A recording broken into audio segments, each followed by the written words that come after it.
Hello and welcome to the Iron Mountain Literature Festival 2021. Beyond Borders is our theme this year, and our guests this evening are Nelofer Pazira, filmmaker, actor and writer, author of A Bed of Red Flowers in Search of My Afghanistan, and US novelist Jeanine Cummins, author of American Dirt, which follows the journey of a Mexican woman and her young son as they flee a drug cartel and seek to cross the border into the US.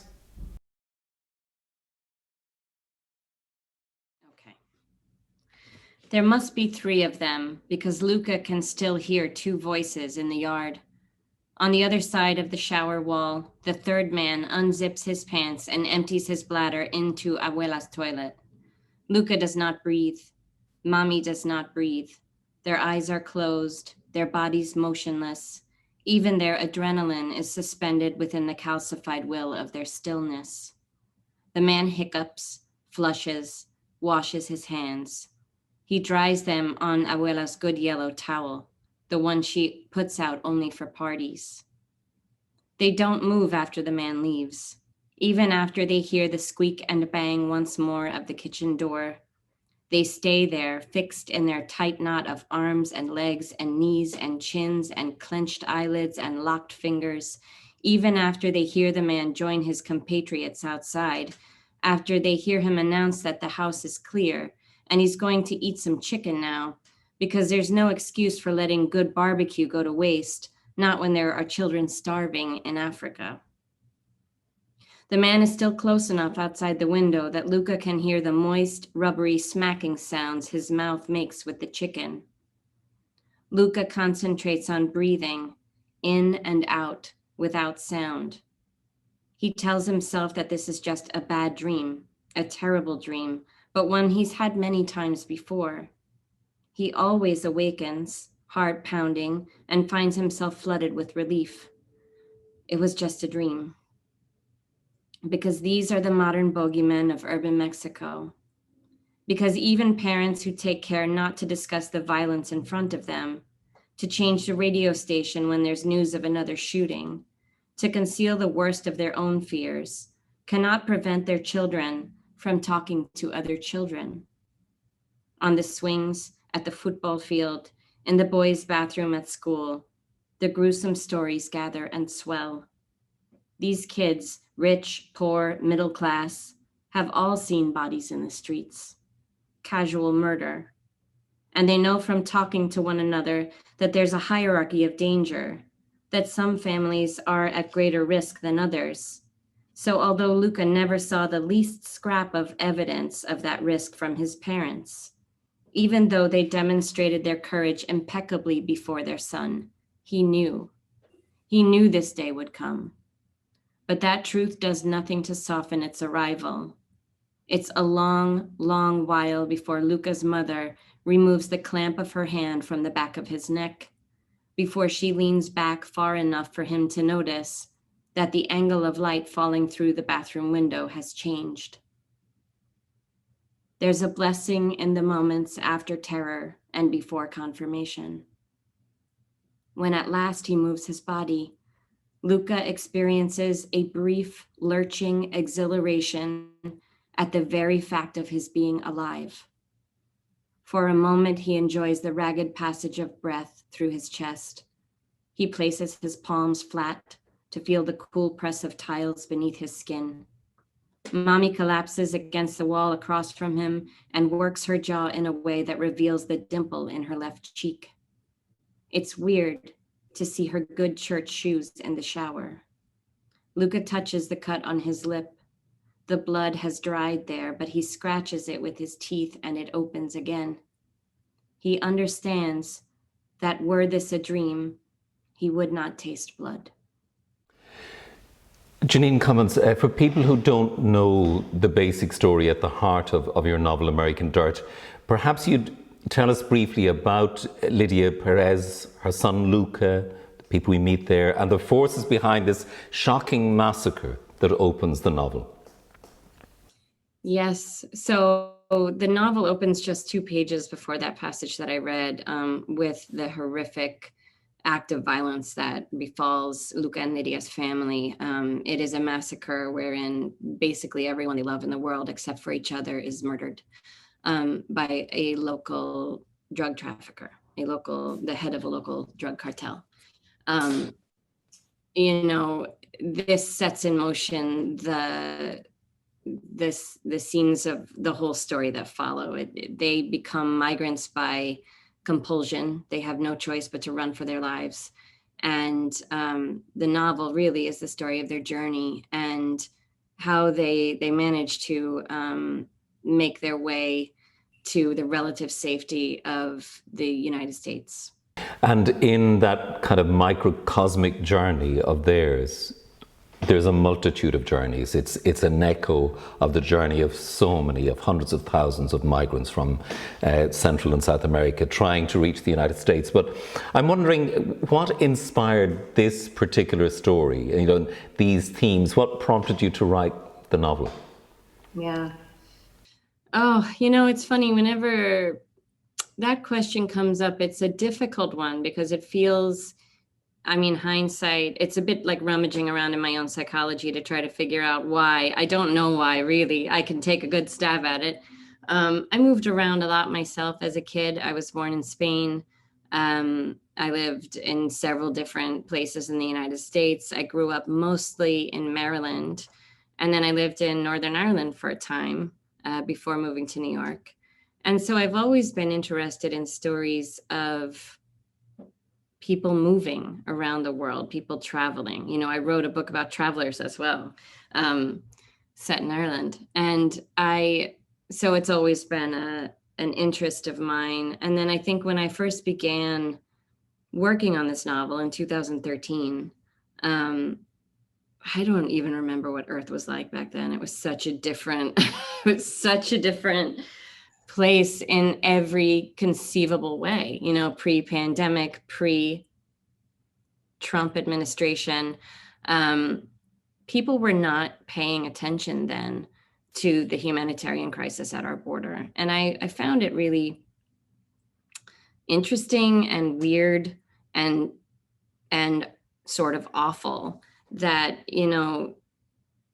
people in this country, in the United States, tend to be so generous when it comes to refugees and, altruistic measures, wanting to help.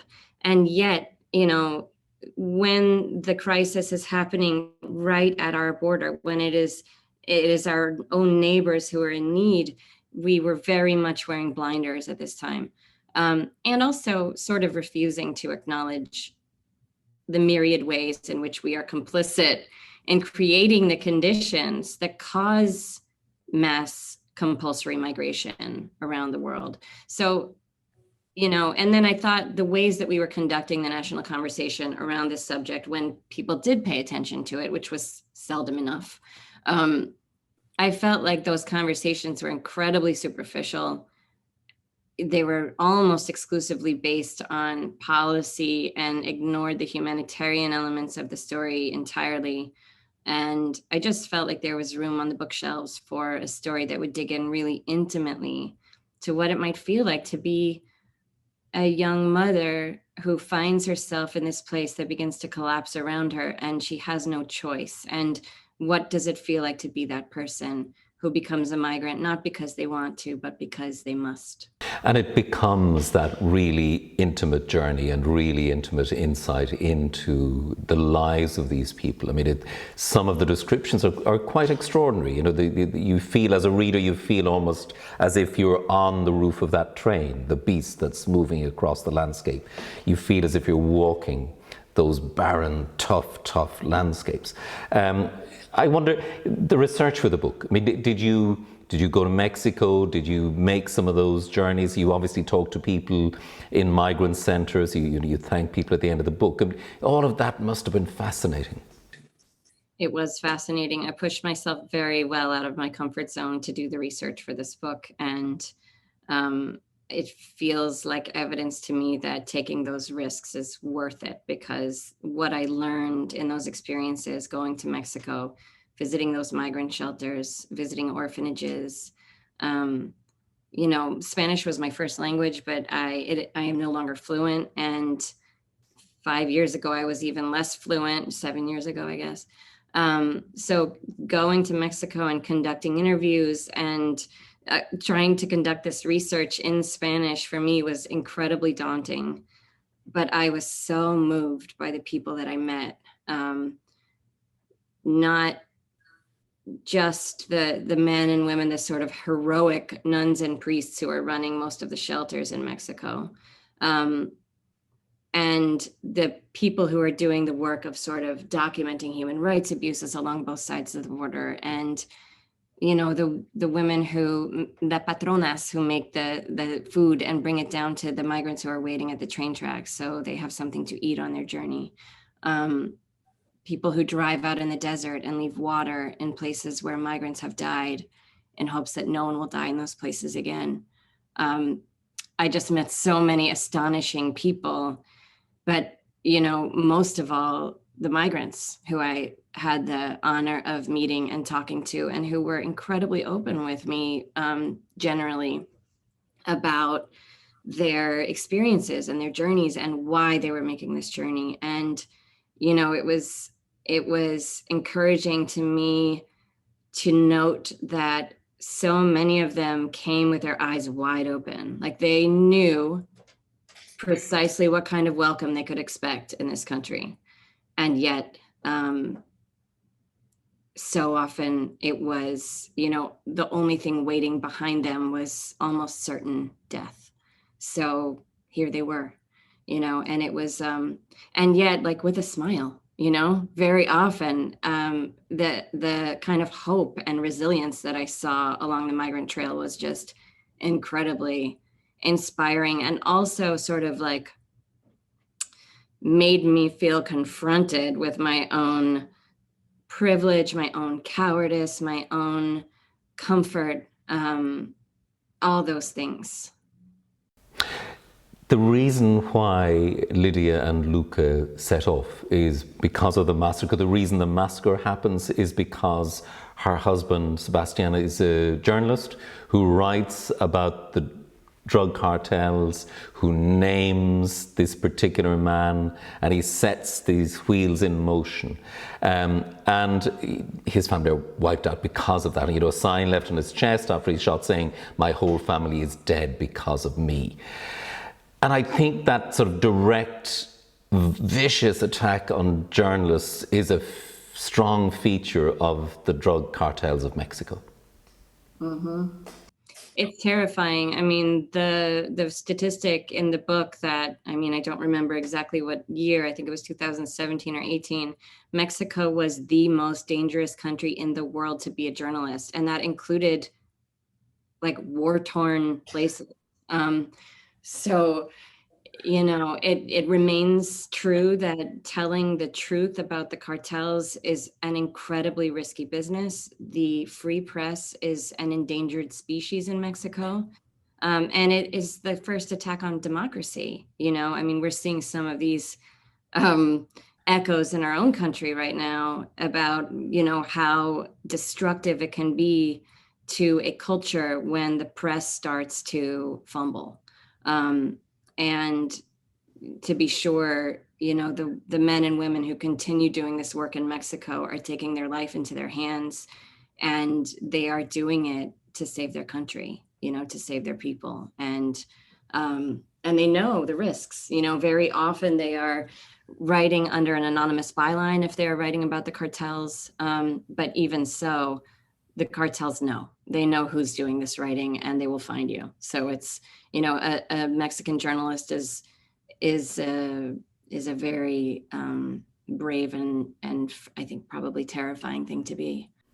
We've had experience in this country. Veronica Guerin, a journalist, killed for her work on drug dealing in Dublin as well. So it's familiar. But the other really interesting feature of the novel for me is this portrait of the drug cartel leader, this Javier Crespo Fuentes, the owl, who's quite beguiling in a way. You know, he seems civilized, he's educated, he reads books, he befriends Lydia, he talks to her about books, and he's almost sympathetic, and then he's revealed as this totally psychopathic character who will stop at nothing. And I wonder again if in creating that character, you know, you were inspired by real life stories out of the cartels, or was that simply observation of life and its myriad possibilities?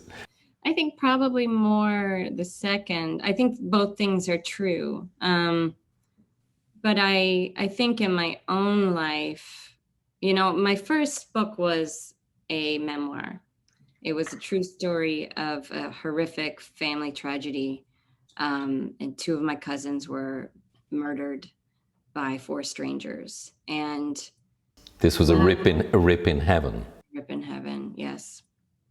When I wrote that book, I was in my early 20s, and I was full of rage and grief. And, you know, I had to learn things about those four men that I didn't want to know. I had to sort of become a witness to their humanity. And I don't know if I did a great job. Like I did my best. And I certainly endeavored to be fair, and but I was in no way impartial. And but I learned a lot in writing that book. And I think that what I learned was that evil is not simple. You know, it is complicated. Almost no one is entirely bad or entirely good. We all have it in us. And, you know, when I started writing this novel, when I started writing the draft that became the novel, I was acutely aware of the potential pitfalls, and I wanted to be very careful to write against type, to write against stereotype. So it was important for me that Javier would be a person first and a cartelero second, you know, so I want him to be a human being who has all kinds of characteristics, who also happens to murder a lot of people, you know, rather than just being the murderer. Yes, I mean, it makes for a much more effective character and rounded character. You know, you credit many Mexican writers whose work you say we should read if we want to learn more about the country and the realities of compulsory migration. Among those writers, Luis Alberto Urrea, Oscar Martinez, Sonya Nazario, and Valeria Lucielli, who won the Dublin Literary Award for the Lost Children Archive. I loved seeing you mention her. I'm wondering if they're read very much in the US, or is it more that they're particularly well known in Mexico? It varies. You know, it varies. I think Luis Alberto Urrea is a very well beloved writer among other writers. So he's someone who's incredibly well regarded, and you know, so it's a wide range. You know, this was one of the issues. We can get into the controversy that surrounded the book or not as much as you would like, but to be sure, one of the challenges that faced American Dirt was the fact that Latino writers in general, and Mexican writers specifically in this country, tend to be underpaid, underrepresented, undervalued, not as widely read as the audience for American Dirt. So, you know, I think there was a very legitimate sort of backlog of frustration and upset about that fact when along came a writer who looks like me with the surname Cummins, who wrote a novel set in Mexico that got all the attention. And that was hard for people to take. And I get it. I understand that. And you were honest enough to say at one point that you wished the novel had been written maybe by somebody browner than you. And then there was a backlash against that. It was like, and I suppose that brings up the whole thing of, who has the right to write what? And of course that feeds into the cultural debates and all of those things, So There's one thing I could take back. It's that line. I don't have a lot of regrets around this book actually, but I regret saying that specifically.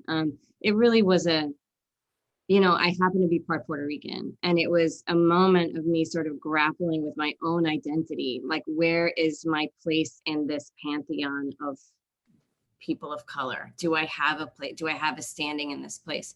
I did not mean to suggest that people of color were not already writing really great stories in this vein. And I think that's how those words were taken. And it was a clumsy way of me articulating what ended up being a really significant part of the conversation around American Dirt. But I think it's very interesting as well, because it does raise those questions about the right to write other characters, to enter other lives, to enter the culture of another country and make a work of art about it. And you also acknowledge the other writers. You send us off in search of them, so it's not as if you're claiming everything for yourself. And I should say, too, that before this all happened, before the controversy kicked off, I was perhaps not as, now that I've lived through this publication, which was bananas. It was a crazy experience in the most wonderful and most awful ways you can imagine.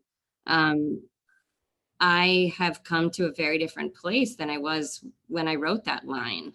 I will go to the mat for any writer's absolute right to tell whatever story she wants to tell in any culture, in any identity, in any gender.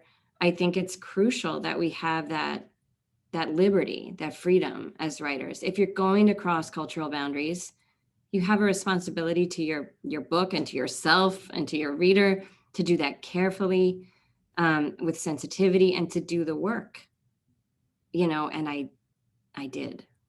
Yes, you did.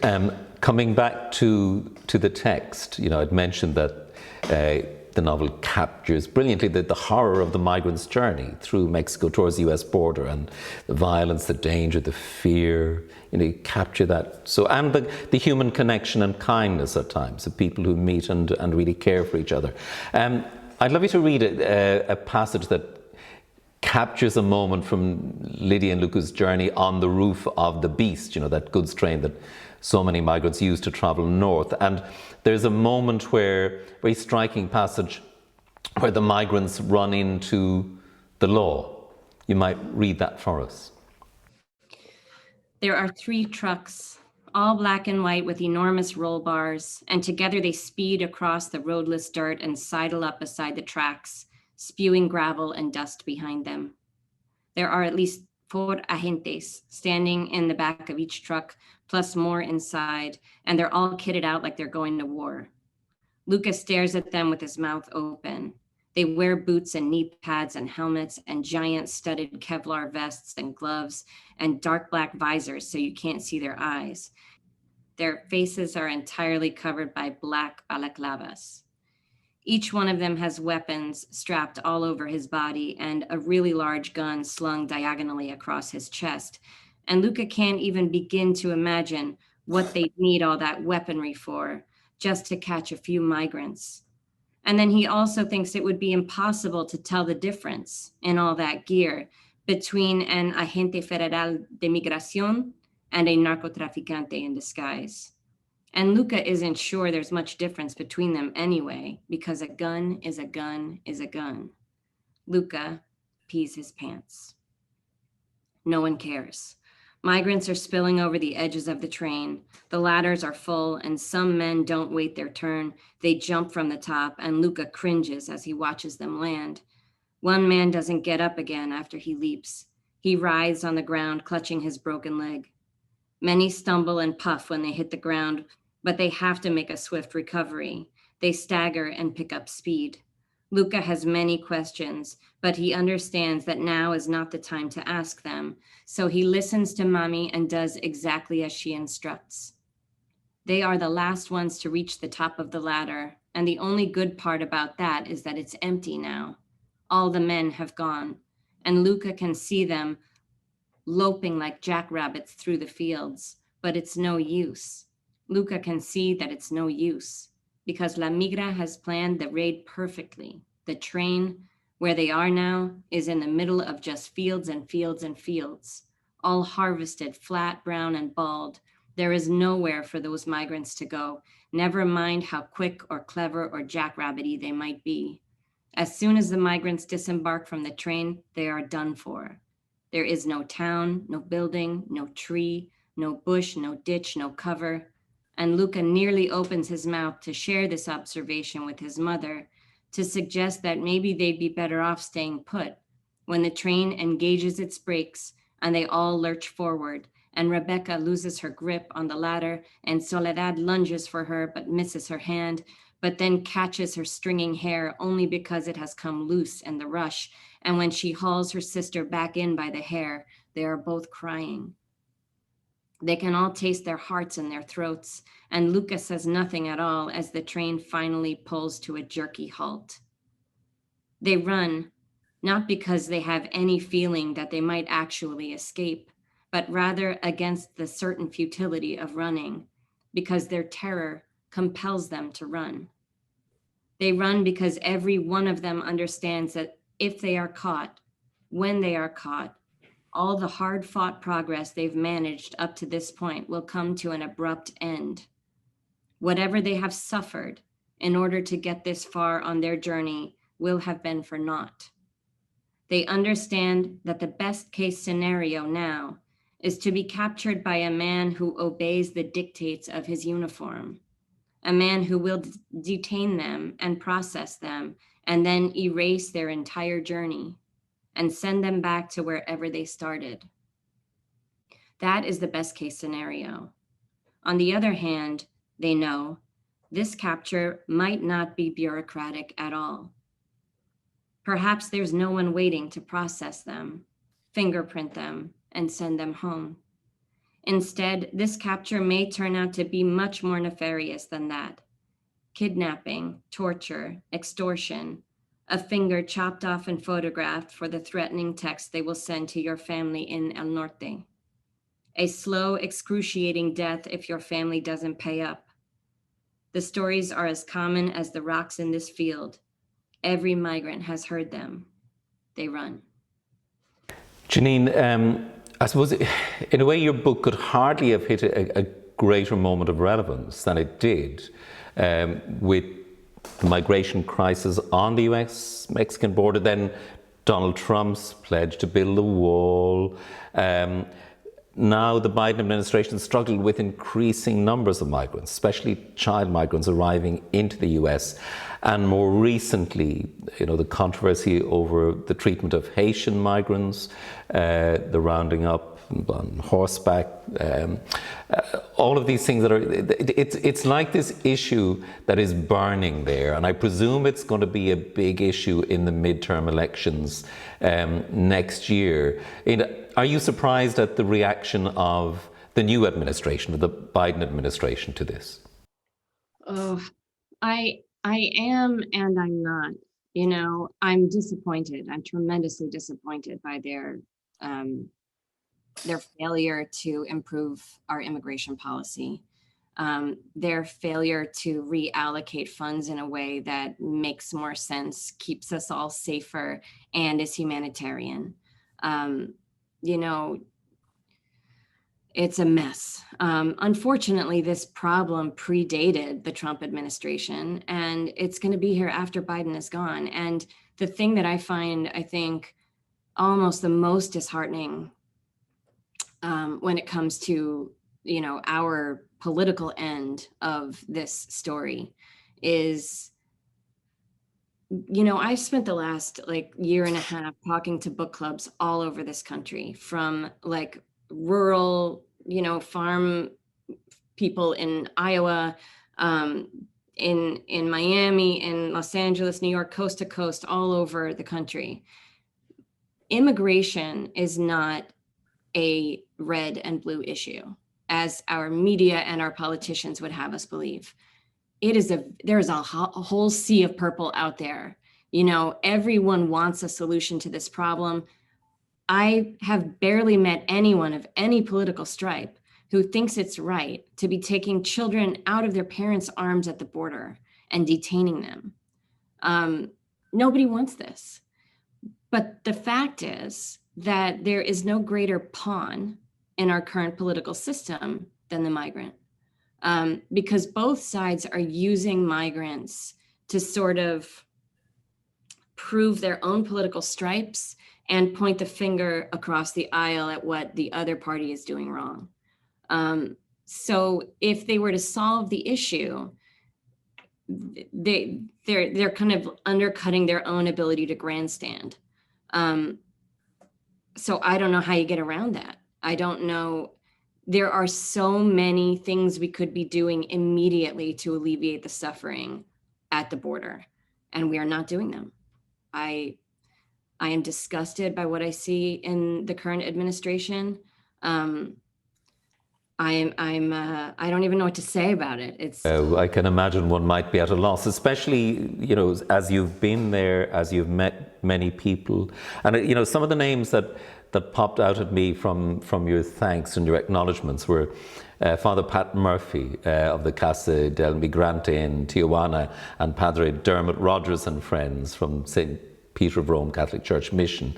You know, so obviously there are, as you said, remarkable priests and nuns doing great work, and probably for not expecting anything in return. They're doing it for the, I suppose, the dignity of other people. Yeah. I mean, yeah, it's amazing the work that good people are doing all along the migrant trail in Mexico. And it continues in the United States as well. You know, the people who are really making efforts, the American Friends Service Committee, for example, the International Rescue Committee, you know, really on the ground, just sort of quietly doing the work of saving lives every single day. But it is work that should not have to be done by nonprofits. It is work that should be undertaken by the government, who is creating the conditions that are inhumane. And, you know, I don't understand why we continue pouring funding in, for example, pouring funding into the Border Patrol, which is a very deeply flawed agency. It's not like other law enforcement agencies in this country. The culture of the Border Patrol it's just incredibly poisonous. And it's a relatively new agency. Like, it's not, you know, it's kind of crazy what we've created there and allowed to sort of fester.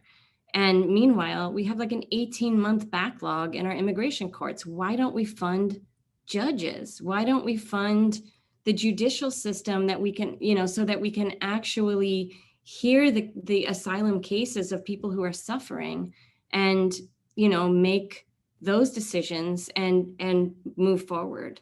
I mean, that's just like one immediate thing that we could do. The novel is very cinematic.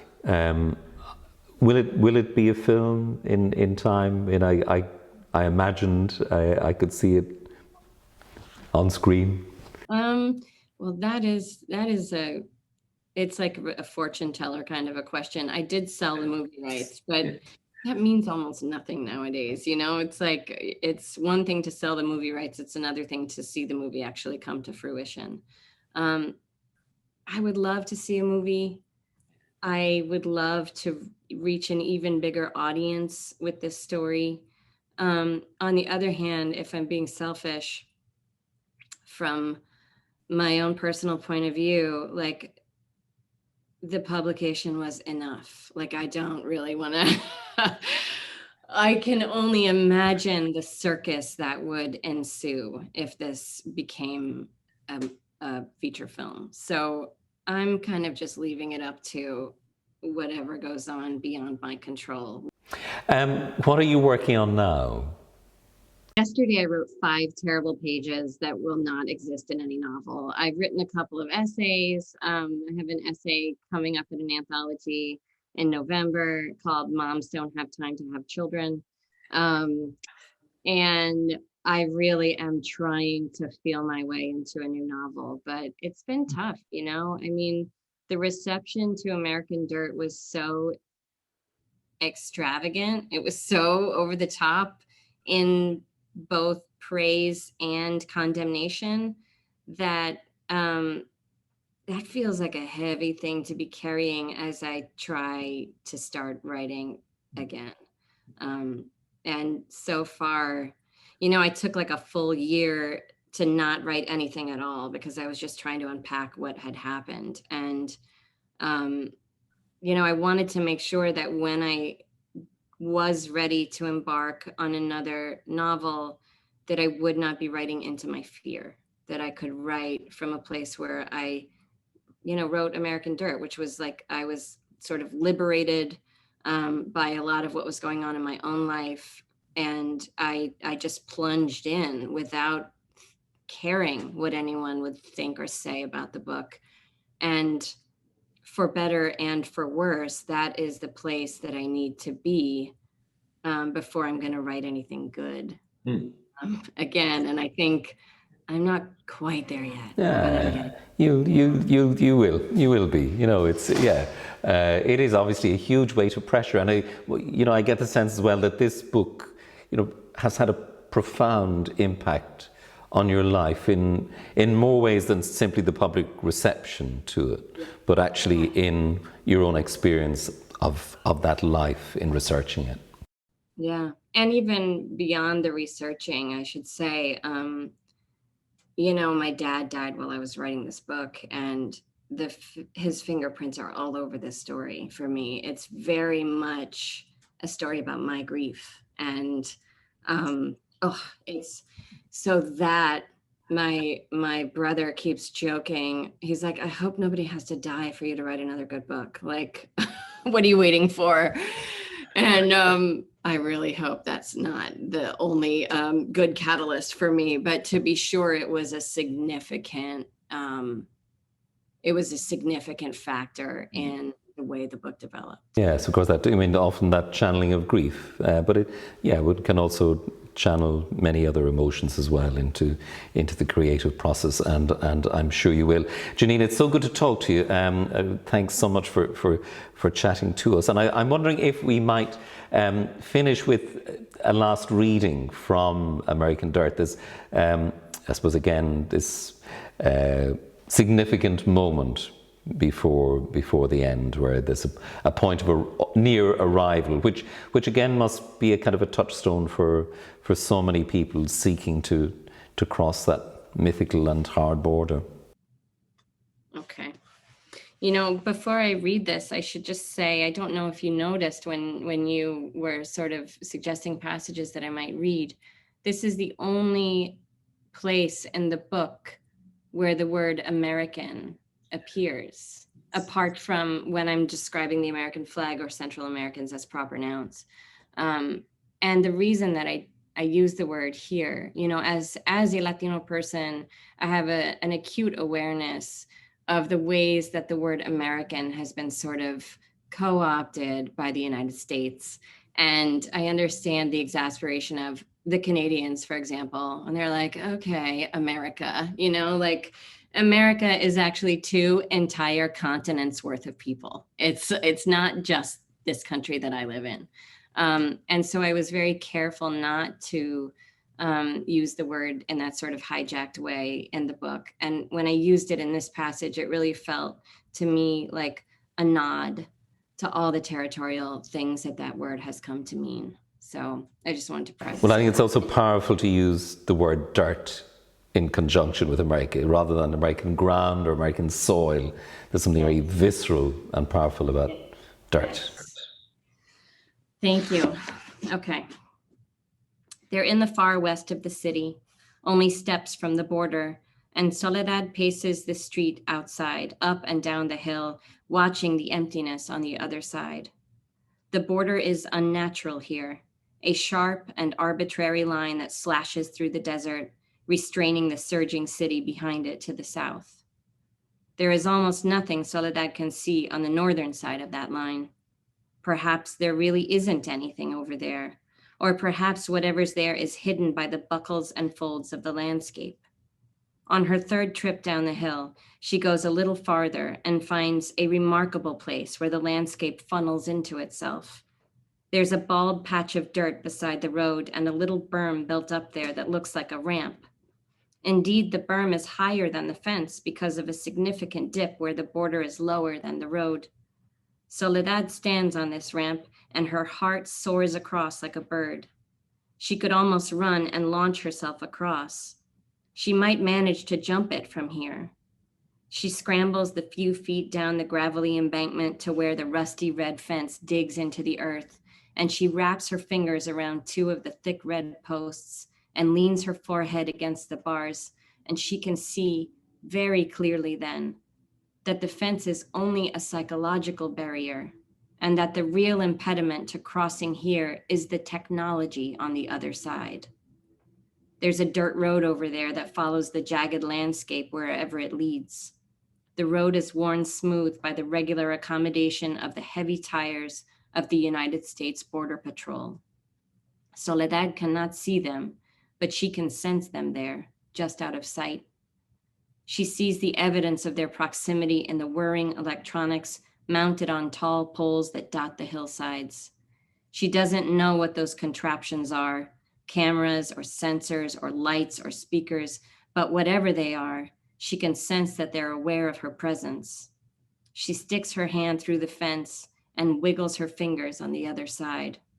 Her fingers are in El Norte. She spits through the fence, only to leave a piece of herself there on American dirt. Let us mourn. Orders come from abroad like death itself. The guns are free, so are the bullets. And this year is the year of dying young, the year of departures, the year of refugees.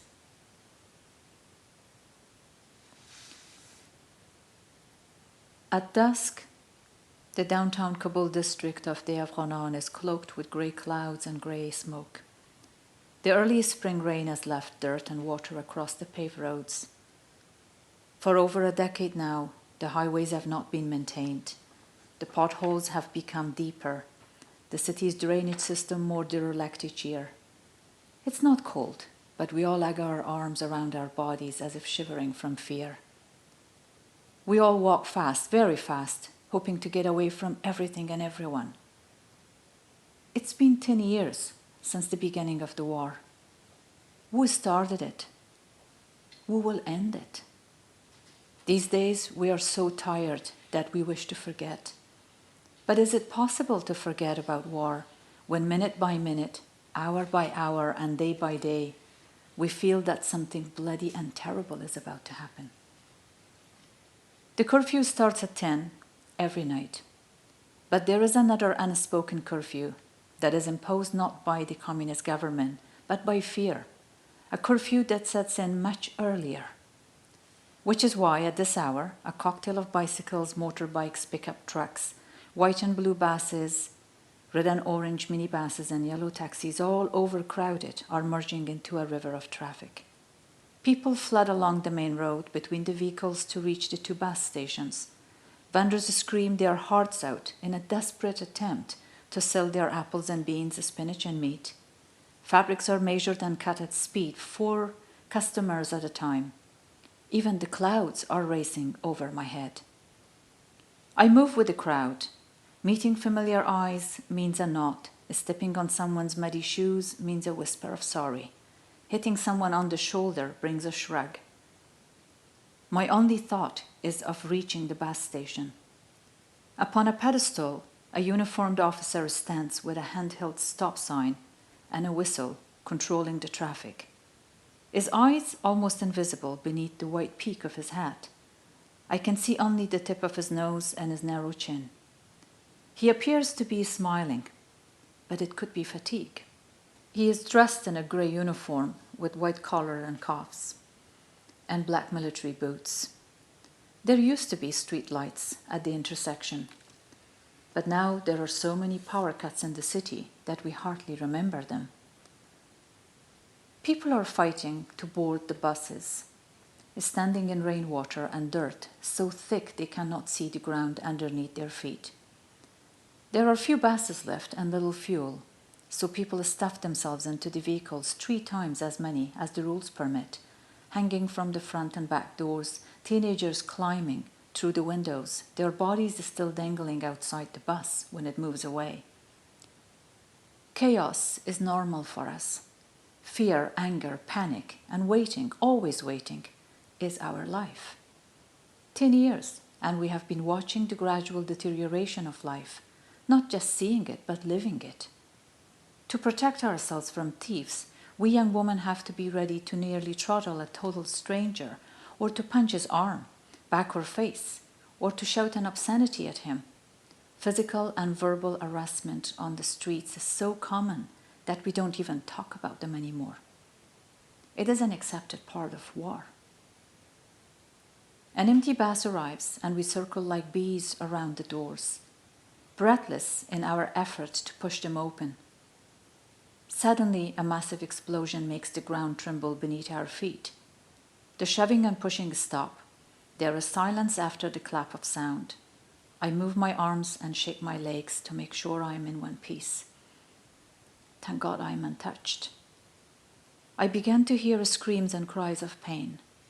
The explosion, it turns out, was at the bus station across the street, more than a block away.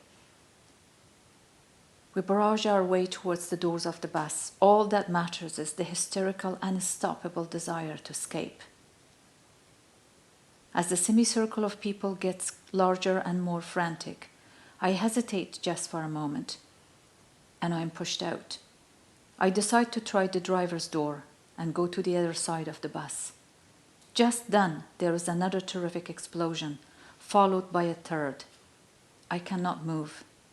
The detonations feel closer this time. The ground under my feet shakes even harder. I see things flying through the air. There is more screaming. The bus moving slowly away, as quickly filled with passengers. I see things flying through the air. There is more screaming. For us on the bus, all that matters is to reach home and discover that it was not our friends, not our families who had died. But I do know someone who was killed on this day in March of 1989. Ibrahim was a classmate in a mathematics course I used to take outside school hours. He was a tall, lean boy about my age, around 16, in grade 11 in one of the boys' schools. I noticed him because he used to get good grades in our bi-weekly exams. Girls used to giggle when he and his friends passed by. He was a shy boy who didn't talk much, but I had seen him a couple of times, and he had nodded his head in a silent hi with just a touch of a smile on his face. I had heard that his family wanted to send him abroad, but death caught him too soon.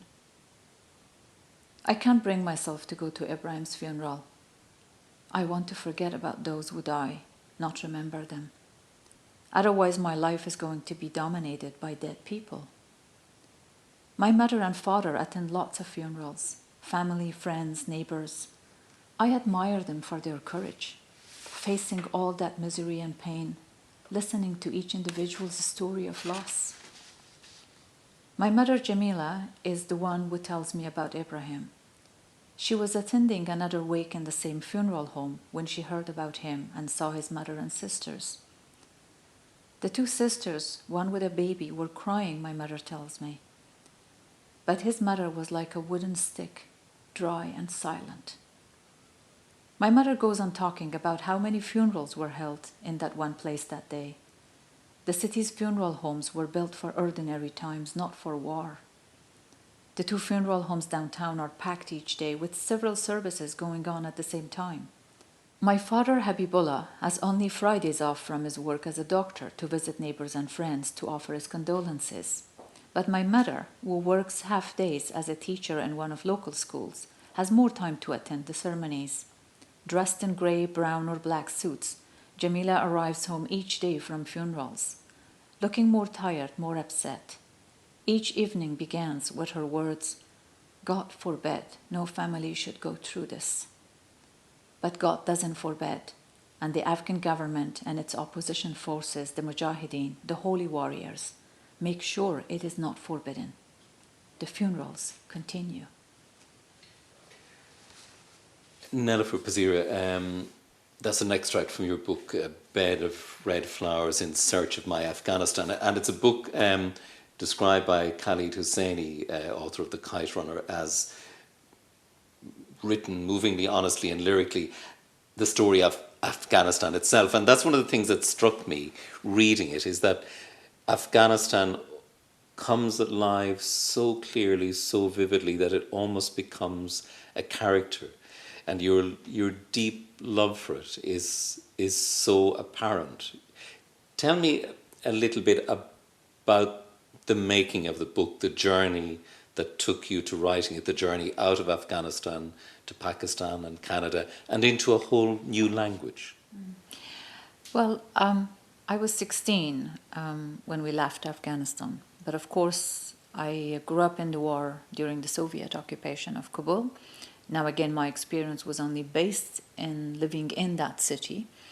And the city was constantly under siege by the Mujahideen, the holy warriors. I sympathized with them at the time as a young teenager because we didn't like the occupiers of our land. And all the acts of violence committed by the Mujahideen at the time was justified, including by myself, at times even admired. Even as I describe in the book, that we were at the receiving ends of that explosion, like the explosion at the bus station, which was rockets that would fall. They were indiscriminate. We couldn't go to sleep without the sound, as I refer to it as the lullaby of our nights, were the rocket fires. And they became closer, and the number of deaths piling. The other thing that was happening in my surrounding as a teenager was, as I mentioned, the funerals, because the government conscripted young boys as young as age 12 and 13, depending on how tall they were. And if someone had a bigger body structure, were into the army and sent to the front lines to fight the Mujahideen. So there are casualties on both sides. But it was the Afghans who were dying. Now, obviously, the Soviet army lost 15,000 over the course of 10 years. But that was the color of, I guess, my experience of growing up in the country was dominated by stories of war, by events that were unfolding, by the shortages of food, by the closures of the road. As the Mujahideen got closer, they would block the road. Winter of 1989 particularly was also the harshest winter, and so many people starved to death because there would not be enough food. The communist government, which was supported by the Russians, by the Soviets, subsidized as much as they could, but by that stage, the war was changing.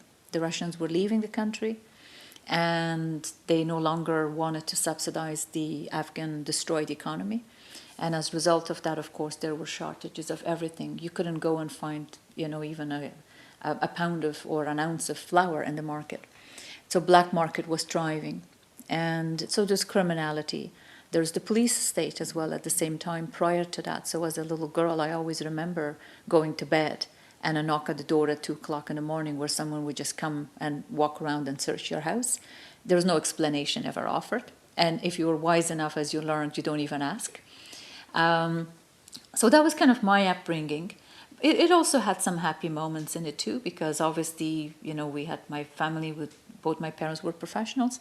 There was a professional class that my parents used to have gatherings around the house, but gradually that also shrank because the professional class started to flee. They were probably, other than the villagers who were bombed by the Soviets and they went across to Pakistan and Iran, the biggest group of the refugee population from the city centers were the professional class. So they departed, and there was the pressure on my family. My mom specifically used to say to my father, we must go, we must also leave, because there is no future. And my father believed in his country, and he desperately wanted to stay because he believed that this war will come to an end at some point. Except it was becoming harder and harder to believe that could ever be a reality. And now I think about it and say that probably my mother was correct, that the war never actually ended in Afghanistan since it began in my memory as a child. And so eventually we also packed. What made him change his mind? Because he really, really didn't want to leave. No, my dad actually never wanted to leave. He loved his job as a doctor. He was a very poor man. He was a self-made man. He became a doctor from a family of a lot of people who had only had grade 6 degrees maximum. So it was very important for him that he had made that, and he loved to serve. He enjoyed going and helping people as a medical doctor. And everybody, that street, in fact, that we lived, everybody would refer to it as the doctor's street, because that was the kind of neighborhood, you know. And the second thing that was very important to him was his library, his books. And he had an incredible attachment to things, you know, like that really had value for him. But my mother insisted that we must. And so for quite a long time around their dinner tables, you can imagine the kind of arguments and back and forths, and sometimes straightforward, sometimes a bit twisted as well. But nonetheless, my brother was taken one day on his way from school by the Afghan army to be sent for training to become a soldier. And that was what my mum was warning the whole time my father about. And my brother was only 12 years, just turning 13, but he was a tall boy and obviously was picked up. Now, they let him go. He arrived home, but he also had brought in the training clothes that were given to them in school, because in early days, they used to take people and train them for 6 months before sending them to the front line. But as the war got worse and worse and the shortage of soldiers, instead of bringing people in and training them, they were actually now starting for boys to be trained in their schools. So then by the time they turn the age or they're tall enough, they could just be drafted into the army. There's no training involved. They'd be ready to go to the front line. And so that was a very sobering moment for my father, because he just could not see his own son, not only the fact that he could get killed, but also to see him in a military uniform. My dad just had no good relation with the army. You can understand why. So that sort of really propelled him. And I think eventually give up. And I took my mother's side as well, because before I used to be on my dad's side. I always used to think that my father is right. This is our country. We can't abandon it. We must stay. And just very idealistic about the thinking of, well, we are going to be here to eventually free it from, you know, the Soviets and the rest. But by the time I turned to my mother's side, that helped, because my father now had two people to argue with, not just one. And my dad, to his credit, was quite avant-garde that way, because he, as the oldest daughter, but as the daughter, he gave me a lot of room and influence in decisions that were made in the family, even when I was very young. So that was the moment when we decided to leave. But my father wouldn't want to organize it. The description then of that journey is haunting. The description of the journey from Kabul to the Pakistan border, into Pakistan. Reading that, I thought, this is the journey of refugees. This is the journey, people, you're risking your lives, you're risking landmines, soldiers, uncertainty. You don't know what you're going to meet. And it's harrowing. You're walking these really, really, really long distances. And to go on that journey with you in the book is to go on the journey that hundreds of thousands of people go on all the, you know, it's such a part of the continuing reality as well of Afghanistan. And beyond that then to Canada. Tell me about that move. Well, yes, I would reflect just very briefly on that, because, you know, since 2015, when our TV screens, we watched the long train of humans, you know, trotting across various borders in Europe, and the hostility towards the idea of watching these miserable people. For me, that's every minute of our own journey, except for us at the time, there were no presence of cameras. And in fact, we couldn't afford to have cameras because we didn't want to be seen that we are actually escaping. But we were very fortunate because my father, as a medical doctor, was given a political asylum in Canada. So we actually got a refugee status while we were in Pakistan as refugees. And we were asked, in fact, my father was asked where he wanted to go in Canada, what part. And my father we had no idea of what Canada, I mean, we knew a country, but that's all we knew, and it was cold. The two very sort of, I guess it's a big country and it's cold, a very superficial two image of the country. And my father's reply had been, I would like to go to any part of Canada where my children can get education. And I'd emphasize that because I think in the current context, and since my own memory, but continuously for all these years, that's one wish that all Afghans have always insisted on. So my father was one of the such multitude of voices that would have said, we want a better future for our children. And so to that, my parents took a huge sacrifice because they left family behind, everything that they have worked for, their home, their friends, their families, their credentials, their profession. And we got to Canada, and luckily for us, Canada is a great country in that sense, a country of refugees. And not only we were welcomed, but we were given opportunities, so we could get education. Both myself, my brother, and my sister, we have had the best of options available for us. All it required is for us to learn the language. And you had very little English when you got there. Yes, you see, the thing for me was that I actually, that my we arrived in Moncton, New Brunswick, which is a province where it is bilingual, English and French, but we were the only Afghan family in the whole of that province, adjusting to everything, including weather, but language was quite important, obviously, and I chose to concentrate in learning English because, the idea was you got to get a job, you got to find yourself in this new society. So I took it upon myself, and I actually loved that opportunity as well, because I used to read a lot about literature in the past in Kabul. My father's library was full of beautiful books, but a lot of them were in translation. I had no knowledge of English at the time. So for me, thinking that I could actually read English writers, if I could read, Shakespeare or Wilde or, any of the classics in their own original language, how would it be like? So there was quite a bit of it was hard work, but it was also very exciting that way. Yeah. Your late husband, the distinguished journalist Robert Fisk, said this book was essentially saying a plague on all your houses, only he worded it a bit more strongly, to the US, the UK, Russia, Iran, various factions within Afghanistan, all the forces at work in and around the country and destroying it essentially. Is that how you see the book? Look, I mean, this book was just based on my own experience, and in that very, sort of I would say even limited experience, you cannot excuse the Soviets for what they did to Afghanistan. You cannot excuse the Afghan parties that were involved in that war. You cannot excuse the 15 different Mujahideen groups that use religion as a means to achieve a goal which was political.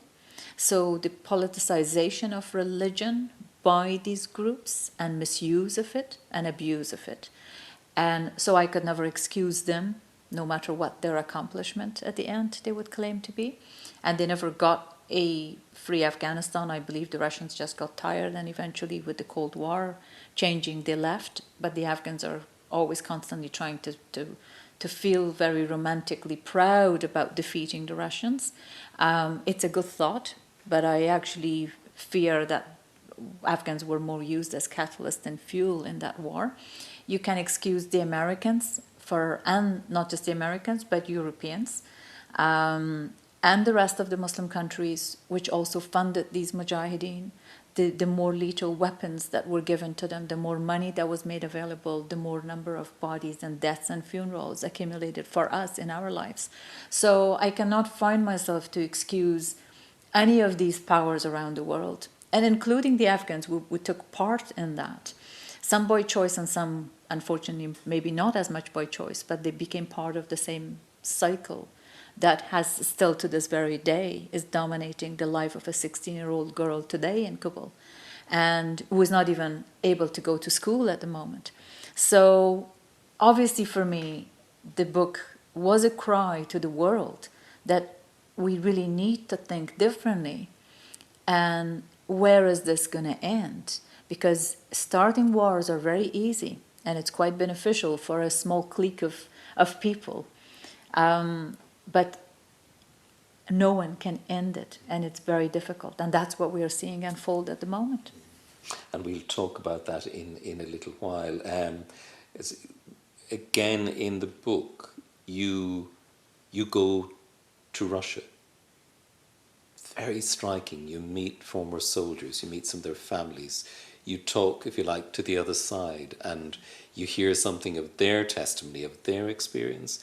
And it was ultimately this insight into the absolute waste and futility of war. I mean, that must have been a very particular experience for you. Yeah, I actually think it was, it only happened because I lived outside Afghanistan.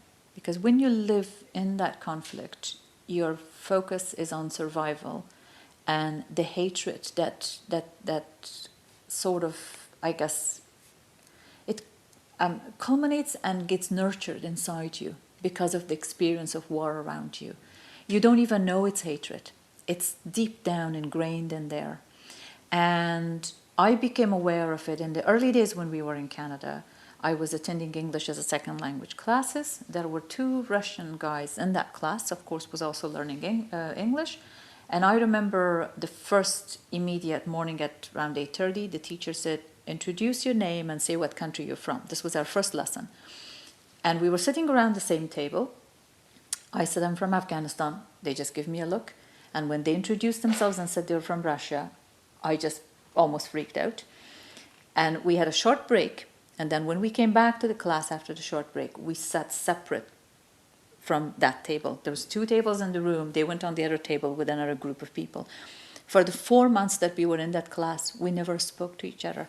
And I and them separately had told our teacher in our broken English, don't get us to work in groups together. So you can see that, and I hadn't thought of it like that, but encountering a person who has come from that country, who totally probably innocent of even maybe against what was happening, at the time by his government or his army. But that was the most irrational. And being aware of that, I remember I was in Iraq in 2004. And there as a journalist, I could talk to the Iraqis. I saw their fears and what was happening to them. And I remember at the time I turned to Robert and I said, the thing about the Afghan war is that I only got to see it from the side of the Afghans. And I feel I need to go to Russia. I know it's not going to be an easy journey, but I feel that by living in Canada for all these years, I'm questioning a lot of things. And I just want to understand what was going on in the mind of a Russian soldier as he was marching on our streets. And I just want to understand that. And he said, that's a great idea. And so I made that journey to go to Russia, because at the end of the day, for me, the ultimate price paid by war is because of the people who launched these wars, because of the politicians, because of the military, and the measure of that war is in the casualty of those who die and those who survive.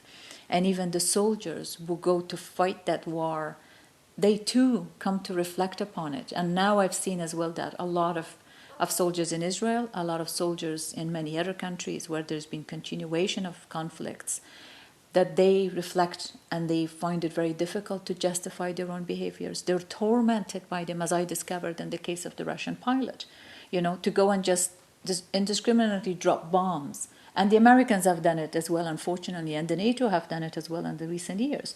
And then later on, you may or may not know that you killed villagers. But at the same time, in your consciousness, later on, you began to understand that that might have caused grief. And why were you there? So that's why it was very important for me, because I also had to make my personal peace. It wasn't just about the politics. I mean, okay, I'll rephrase it. One, the question from the very childhood memories of war was that why the Russians came to my country? Why Afghanistan? What did we do to them? Like a lot of Afghans are asking now, they're saying, what have we done to the world? Can we just have a break from your help? Okay, because they all come in the form of wanting to help us. We're so badly off as Afghans, so incapable that we need the outside to come and always help us. So that was the question for me, that why us? And that was the political, but the personal one as well was that I needed to make my own peace with that. Otherwise, I couldn't have moved from that moment of hatred and anger inside me. So meeting a Russian mother whose son was killed in my country was that moment for me when I realized that a mother is a mother. That's not justification for the political disasters that unfolded and the decisions that were made to create that war on all sides. But at a human level, that was very important for me to get to. And so that's why I actually, when we were editing the book, I insisted to my kind editors that including the chapter on Russia was very important for me. And it couldn't come in the beginning or the middle. It has to be the end of the book. No, it's the same. I mean, I think it makes for a very full journey in a way, and it's a brilliant ending to the book. It makes this complete circle in a sense. Nelofer, tell me a little bit about the feature film Kandahar, which follows an Afghan woman returning to look for a childhood friend.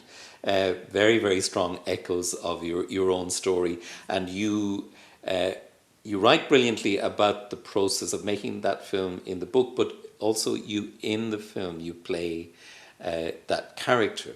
And the book describes some of the people you meet, the refugees on the Afghan-Iran border, and the insights into that kind of border life. It's quite a remarkable film. Tell us a bit about it. Well, I mean, it was a film, I think, that was never part of my thinking to start with. The meeting was an interesting and almost one of those accidents of maybe art where things get created. I grew up in Kabul with a childhood friend. That's the background to it. We wrote to each other back and forth. And at times it was almost difficult to write because of the postal system destroyed in the country. Then some refugees used to bring the letters out. Sometimes the gap between the periods of letters would be 6 months or a year. But anyway, the point is the communication line was there. And I was in university in Canada, and I was laying the foundation of a new life for myself, with a lot of opportunities. But then each time, even Afghanistan wasn't on the news, but these letters that we used to receive, whether from family, and then particularly for me, from my own very close friend, was a reminder that a world was crying out there somewhere. So even if I would have momentarily forget about the mess in Afghanistan because we had left it behind now, they were the little links that were almost like a tiny little match that would lit a fire. So the day we'd receive the letter around the dinner table, that's what we would talk about, and we would read it and reread it. And so when the Taliban came to Kabul in 1996, they banned women from going out. They banned women from any public life. And my friend, who had educated herself to the degree that she could have, and she had a love of poetry like myself, and that's what we shared in common. She was very depressed, because even during the war and during even the Soviet occupation, there was no peace. But we did have freedom as women. And I'm very much, I guess, concerned about wanting to give an accurate picture. Because, yes, we lived in the police state, but nobody interfered in our dress code. Nobody told us that as a woman, you cannot go out, you cannot be out. Now, mind you, wherever the war got so bad, the families would stop their girls from going out because they felt there was a threat of security for them. But that's more of a cultural element, where fathers felt responsible or mothers felt responsible that they don't want their girls to be raped or kidnapped or killed. But that's not the same as a state coming with decrees in such a brutal and such a violent way to stop people from living a normal life under the very abnormal and difficult circumstances as it is with war. So with the Taliban in power and wanting to get rid of women as any form of existence of women in that country, my friend had become very depressed. And the last letter I got, I felt that she was suicidal. It was very clear. I went to Iran at the time. I lived in Pakistan as a refugee, and I don't find myself very comfortable in the context of Pakistan. I traveled there back a few times, but I find it difficult, as a woman especially, in particular, almost anywhere in that country. But in Iran, I had actually been to Iran before and spent a few months to make a small documentary as a school project. And I immediately thought that Iran is more accessible for me, and if I can go from Iran to Afghanistan, I'll look for my friend, definitely find her. And because also Iran, I can, I speak the local language, so, and I've been there, I've had some friends. So I contacted a friend of mine and I said, I'm coming for a little bit, it's an urgent trip. I got a visa, arrived in Tehran, and in the search to try to go, went to the Afghan embassy. They said, oh, we are dismantled because the Taliban disowned us. We're just here symbolically. We have no relations, no contact. We can't help you. I went to a few other embassies around to try to see if I can get any help. There was no support. And I had a friend in Tehran who said to me, look, I know this filmmaker, the Iranian filmmaker, Mohsen Makhmalbaf, who is one of the geniuses of filmmakers in the world internationally, not just for Iran. And he said, he made that film about Afghanistan called The Cyclist. Maybe he has some contacts and can help you. So he put me in touch with Mohsen. I met Mohsen for the first time. And Mohsen said to me, you're the first Afghan woman I've met in real. And we discussed the situation with my friend. And he said, look, at the moment I can't go back. But if I ever get to do, I'll let you know. Now, I couldn't reach my friend, unfortunately, in that trip. I had to come back to Canada. A year later, Mohsen rang me and said, I have a visa for you to come to Tehran. And when I arrived, he showed me the script of what he had written. And he said, it's based on your story, of what you told me. And he said, you got to play that character. And I have no training. I'm not an actress. And I said, no, I'm a journalist, and I'm not. But he actually convinced me, and he said, look, Nelofer, the first thing you told me is that nobody knows about Afghanistan, and here is an opportunity. So if you want people to know about your country, I'm giving you a chance. And so I kind of throw myself in front of the camera, and with Mohsen, you didn't have to know anything. It was quite an incredible experience, but it was also very painful, both for him as well, because he's a real human being with a real heart. And we used to cry in the evenings after some of the filmings, because what he wanted to film with real people, no actresses, no professional, and it was just kind of go as what we did. The script was a blueprint, and he was incredible in modifying, whatever we could achieve. We went to refugee camps along the border, as you mentioned. And what we would find, all these people desperate, just, again, schools. That's what they all wanted. And so it was very, very hard for me as an Afghan coming from that culture where I had this conflict of seeing a part of my culture that was really annoying to me and seeing the desperation of a people that were my people, and yet I was in a more privileged position.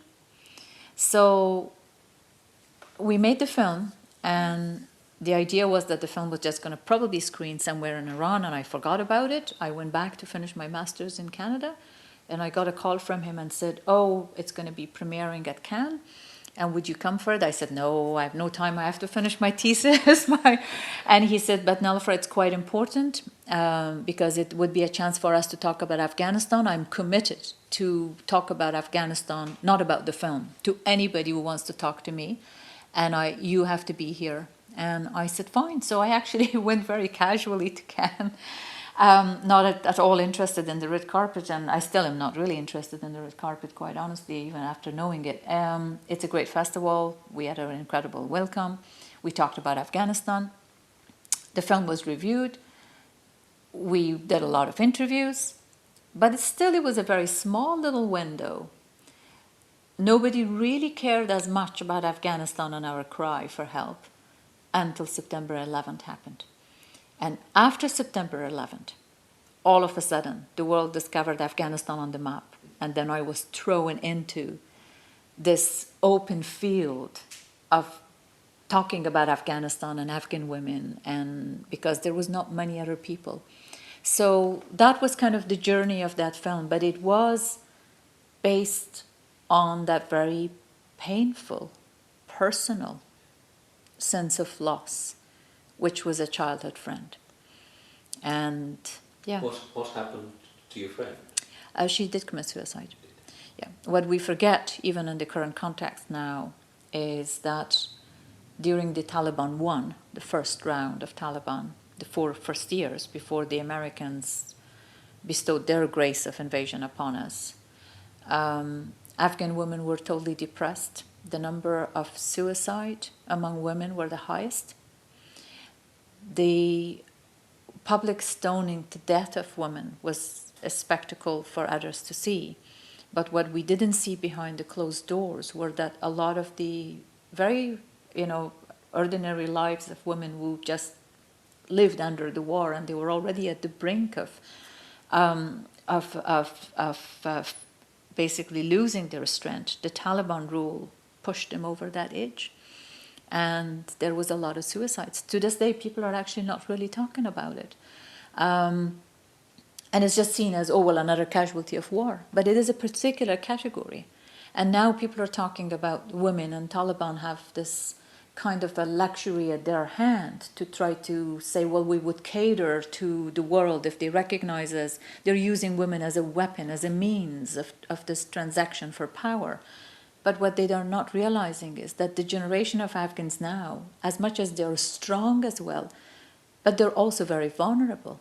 And because they even had more freedoms, the possibility of the depressions and the fallback into that, we don't know about that at the moment, because we're still in a bit of a frenzy about what really is happening.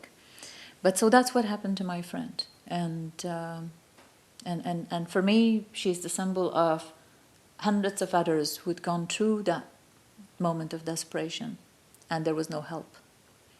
You said to me in the last few months, as the Americans withdrew, all that chaos and confusion, and the Taliban came back to power, that anyone who really cares about human rights, and especially the rights of women and girls, should be so alert to what's happening and should be fearful about that return of the Taliban to power. Do you think they have changed? I mean, do you have any hope that things might be better than they were? Well, I mean, look, there is a bit of we're working on a kind of a false premise here, because the Taliban didn't come to power based on the wishes of the Afghans. The Taliban were installed a second time round. I refer to Taliban 1 from 94 onward. They were created by Pakistanis, ISI specifically, the intelligence services in Pakistan, with the blessing of the Americans and everybody else. They were like a kind of a test tube babies that were put into action. They failed, okay? They kind of a Frankenstein that they moved along the road quite nicely with a white flag, an army of peace, and no violence. And then all of a sudden they came to Kabul and they hang, the former president. They start to kill people. The real nature started to come out. And by that stage, of course, that's a failure. So the Americans kind of distanced themselves from it. All the Unicol company that was supposed to be developing the oil pipeline that the Taliban were paving the roads for, all of that was kind of hashed over and forgotten. And that was... Then the Americans came and the Taliban ran away across the border to Pakistan. Some of them hid in their villages in Afghanistan. Not all of them went across, but the other ones went across. And then they were somewhat, incubated there the second time round. Now we have got a new image, which is a little bit nicer looking, nice, not as violent. They arrived in Kabul. They haven't hanged people publicly and if they do it, it's behind the closed doors. We hear... Like in Herat, they hang people. They put some of the reporters into prison. They beat a few Afghan young reporters. And they are now struggling what to do with women because now the women are a big problem for them, okay? So on the one hand, they're so terrified of these women that they have to hide them away. But at the same time, they know that they can't hide them away completely because they need to be recognized as some form of a governance. So because of that, again, my fear is that doesn't matter what... The question of whether Taliban have changed should be relative. That should not be the real question. The question is, what is going to happen right now? And the world's power and will can determine to do that. But unfortunately and very sadly, the world seems to never learn from the past experiences or history because at the moment, all the cries of Afghan women is fallen on deaf ears. They're given some voices in the media or in some aspects of, as long as the coverage of the media can stay, but that's going to not stay or last long. So the world leaders have been very kind of silent about all across, not just one or the other country, but all across.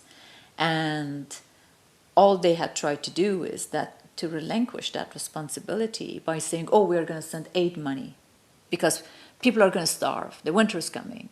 Well, they didn't really care about starving us when they were giving money to the Mujahideen to rocket us, all of a sudden now. But that's a scapegoat because they're kind of trying to take, they're trying to not take responsibility for anything else that has gone wrong. And instead say, we're always the good guy because we're just going to feed you this winter to save a few of your pathetic lives. And I find that almost insulting as an Afghan, And so, therefore, the Taliban, the leadership might try to look as if they're changed. But they are not a group that are based on just ambition for power. They're an ideological group. And the drive behind that force, more than money even, has been ideology.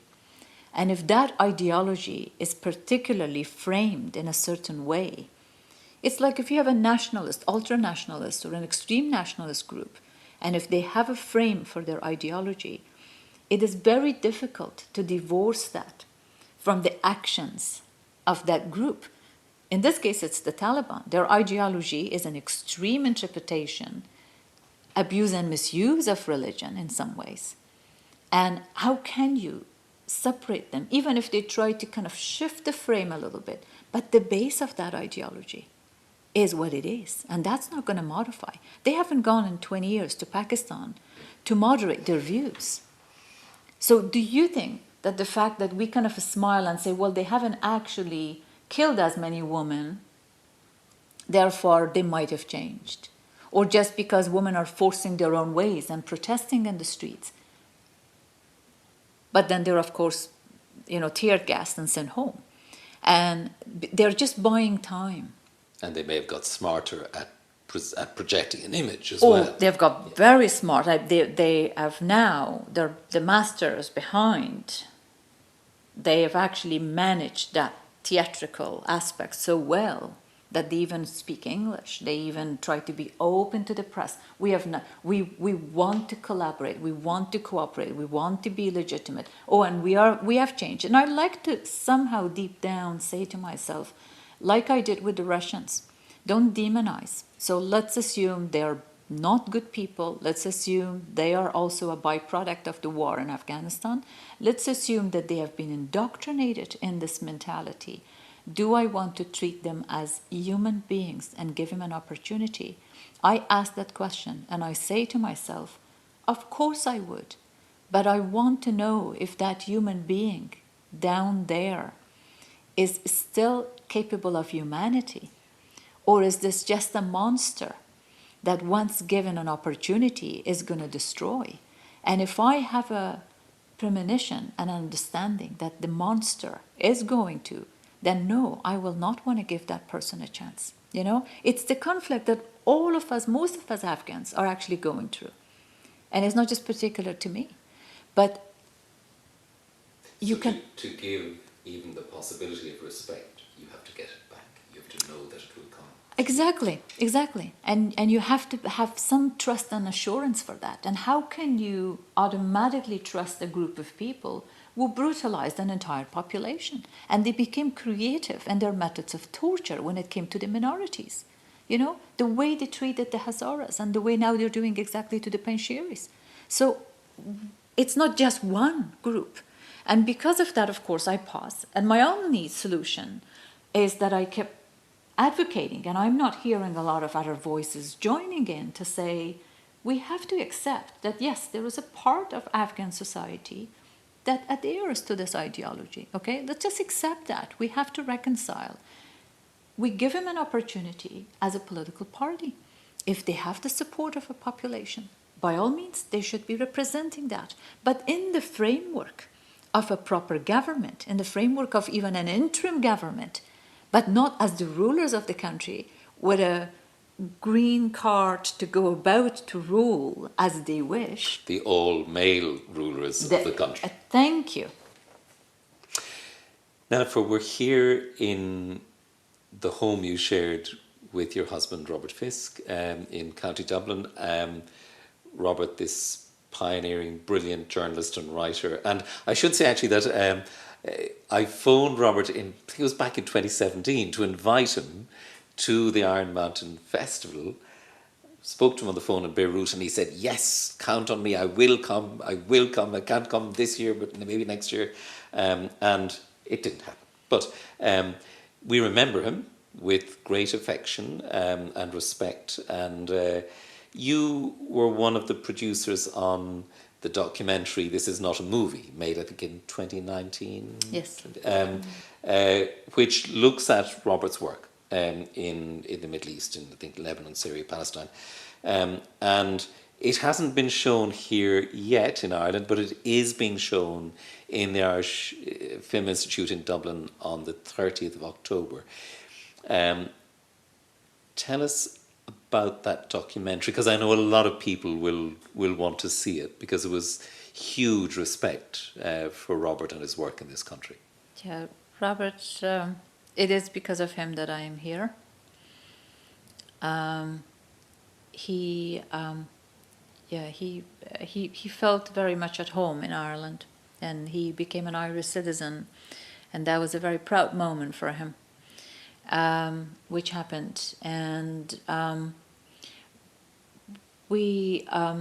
there were a few times approaches made for Robert to do films and documentaries, and he declined them often on the basis that he was a journalist, he didn't have time, and also because he had done another documentary some years ago and he felt the experience of that was, it was just, it took a lot of his time, and productions are, as they are, there's a lot of complications with people's relations and work, and especially when it's under intense circumstances. So when I was asked about Robert, and it's actually a Canadian producer, I said that I will talk to him.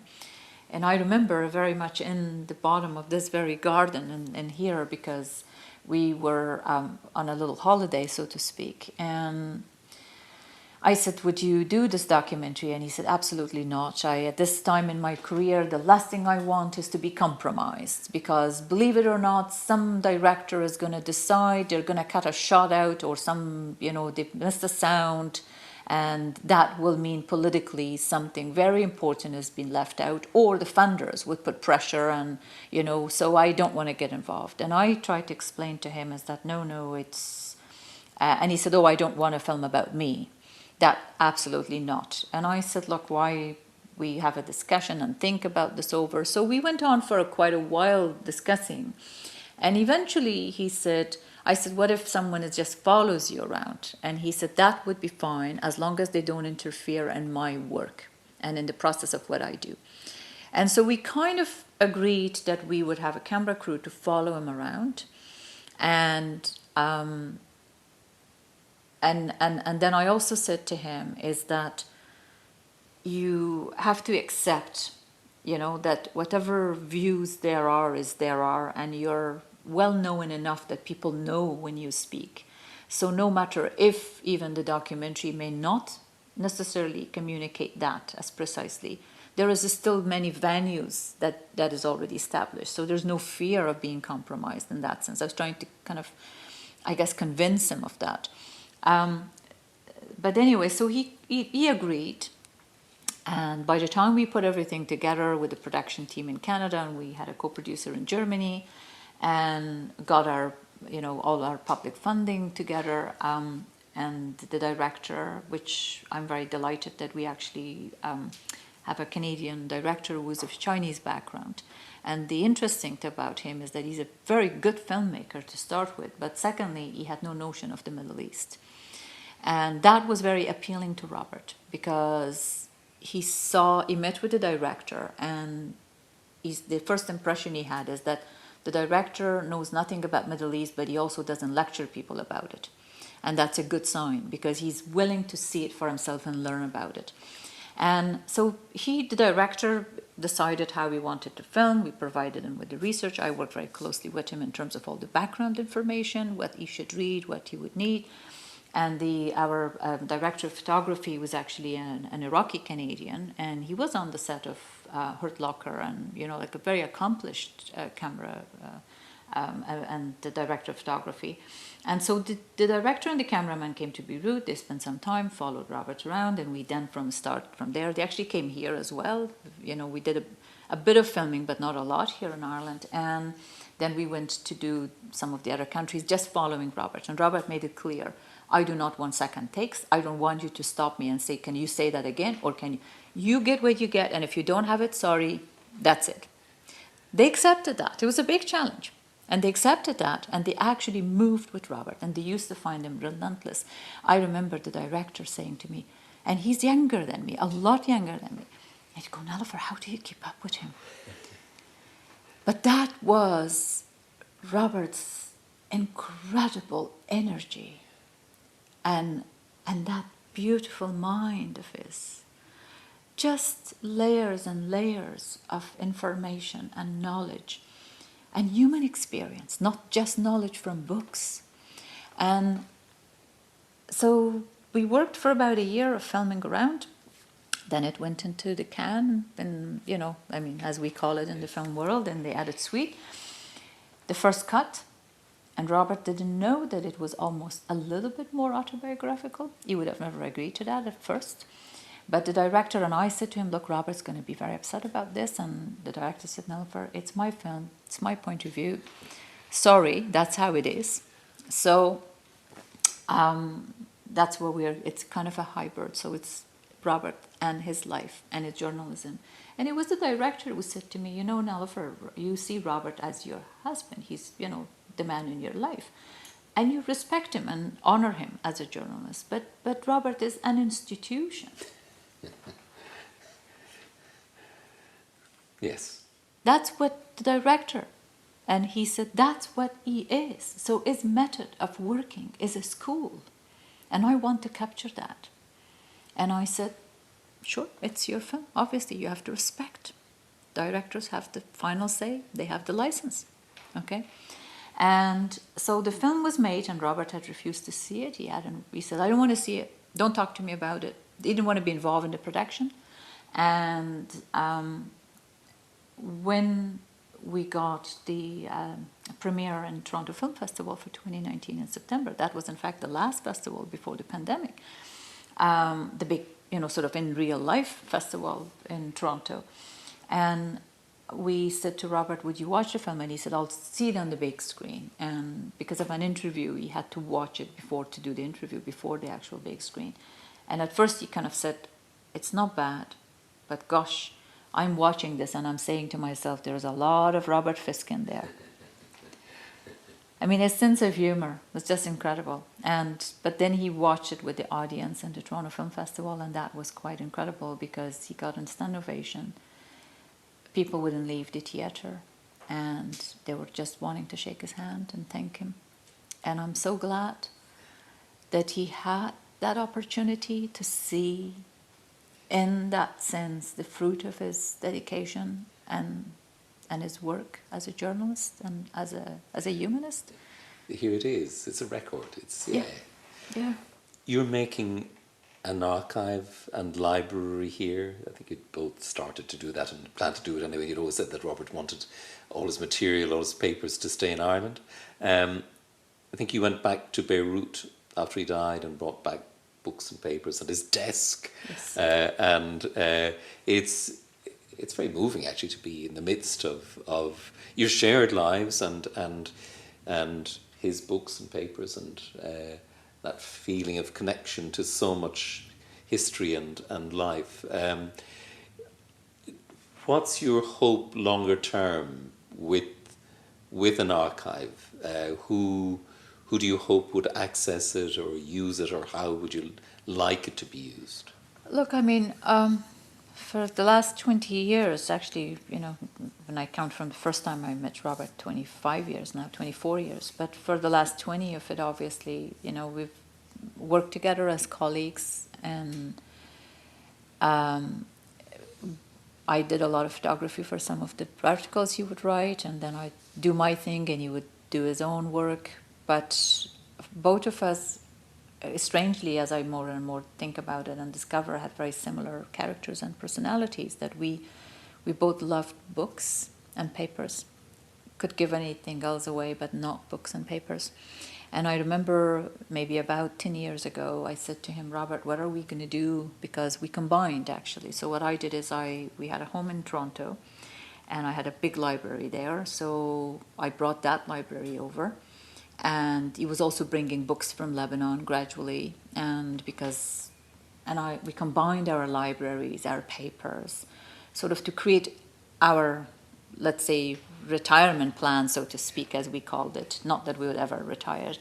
And I said to him, look, sweetheart, we have so many books and papers, and what are we going to do? And the garage was filled with boxes of paper that he had kept for 20 years before that. And he said, look, there is a lot of archives in the garage that are from the Second World War, and there's, of course, because of his own research with the Irish Army about the Ireland in time with the Troubles and Irish neutrality during the Second World War, as he used to kind of, with a question mark, talk about it. So he said, I don't know, would I give it to a university? Would I give it to Oxford? Would I give it to, because there's some approaches made by some institutions about some of his papers. And I said to him, where would you like your stuff and ours, all of it, to be? And he said, in my heart of hearts, I think it should be in Ireland.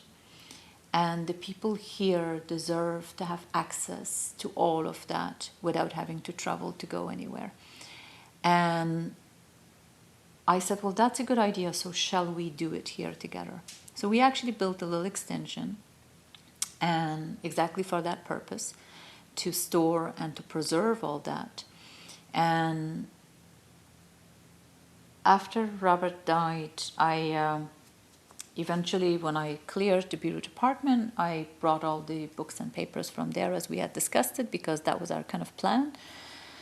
and everything else that we had here already, because we had built library shelves all in the house. You know, my friends call this, they tell me you live in a library, which is almost accurate, but we run out of even walls to build more shelves in them. So this extension became that extended library to the existing library that's already from the top to the bottom of the house.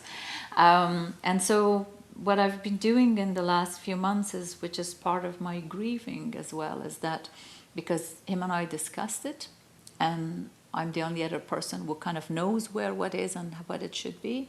So my hope is that I be able to organize it in such a way and eventually get professional help to catalog it, so it can be preserved and stay in Ireland, and whether it's the Irish institutions or it would be kept here until such moment. But I will be comforted to know that I will go to join him in the grave after making sure that this is all organized, because he really wanted that, and to make it accessible. That was very important, that for the people here it should be, and I mean anyone from abroad as well, you know, but at the same time it's because he saw Ireland as a beautiful home, as a place that gives us a lot of serenity and, you know, and a lot of comfort. I wondered about that actually, because it strikes me that Afghanistan was your first home, is in a sense your homeland, always will be.